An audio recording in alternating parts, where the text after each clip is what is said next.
Oh, like what happened here? It's been mutilated.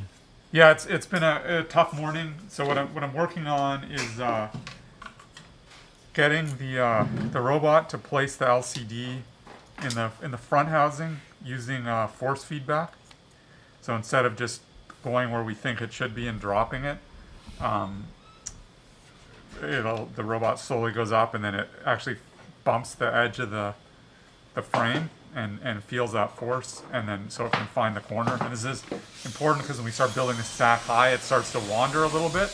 So it's hard to know open loop exactly where to put the LCD. So we can feel where the frame is. It's helpful, and I've just been having problems programming the robot, and it's been crashing into this fixture and it's broken a bunch of it. It's just one of those mornings, but got to keep going and persist. Cool. Well, thanks for persisting for us, Alex. Thank you. Look at all these little piggies. You have two for each? I do, yeah. So, I was able to get more little containers. I'm still missing two, but, so I was able to make two for each pig that we have.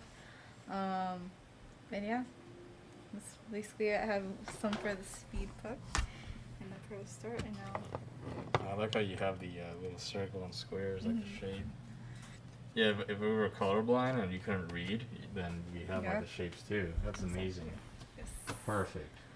You're thinking for three kinds of people. People who think in color, people who can read, and people who could think of shapes. Thank you for your service. Of course. So we've got a little bit more space back here ever since we reoriented the shed.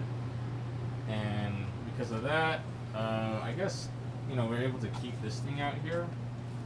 But we also put 3D printer in here because it makes a lot of noise and takes a lot of space.